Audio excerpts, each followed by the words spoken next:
manusia yang pertama kali dihisap adalah persoalan harta, persoalan darah. Kalau ada orang yang menumpahkan darah dengan seenaknya, tanpa hak, tanpa cara yang hak. Tapi persoalan antara kita dengan Allah yang pertama kali dihisap, dihitung pada hari kiamat adalah solat.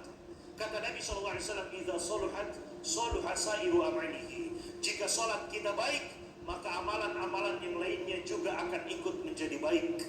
Tapi jika solat kita buruk, maka amalan-amalan yang lainnya juga akan ikut menjadi buruk. Karena solat dapat mencegah kita dari perbuatan yang keji dan perbuatan yang buruk. Inna sholata tanha 'anil fahsya'i wal munkar. Sesungguhnya solat ini dapat mencegah kita dari sesuatu yang buruk. Kalaupun kita terjatuh, maka dengan solat itu kita akan dibuat bisa kembali kepada Allah Subhanahu wa taala. Bisa langsung bertaubat kepada Allah Subhanahu wa taala. Kenapa? Karena kita menjaga solat kita. Jaga solat, Bapak Ibu jemaah sekalian. Dunia ini sementara. Tidak ada yang tahu kapan kita kembali kepada Allah Subhanahu wa taala. Sementara semuanya.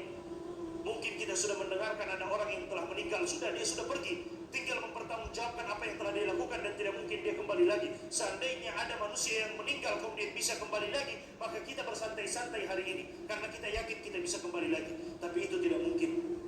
Tidak mungkin jika kita sudah dipanggil oleh Allah, tidak mungkin kita kembali lagi. Tidak mungkin kita kembali lagi.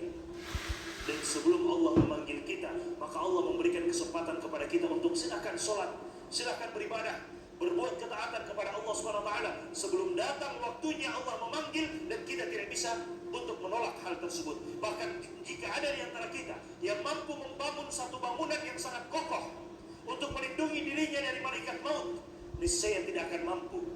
Kata Allah SWT, "Walau kuntum fi burujin musyayyada." Meskipun kita berada di dalam tembok-tembok yang kokoh, di dalam istana-istana yang kokoh, untuk melindungi diri kita dari kematian, tidak mungkin kematian akan mendatangi kita. Kematian akan mendatangi kita. Tidak mungkin mereka bisa menjauh dan lari dari kematian tersebut. Maka sebelum kematian itu datang, sholat. Sebelum kematian itu datang, beribadah. Sebelum kematian itu datang, berbuat ketaatan kepada Allah SWT. Karena pasti akan datang kematian itu, kita tidak tahu kapan akan datang. Karena itu merupakan rahasia dari Allah. Karena dia adalah rahasia, maka jangan pernah lalai. Boleh jadi ketika kita lalai, tiba-tiba kematian datang. Wa na'udzubillahi min dzalik. Boleh jadi ketika kita sedang lalai, tidak mau sholat, tiba-tiba kematian itu datang kepada kita dan kita tidak bisa berbuat apa-apa lagi pada waktu itu.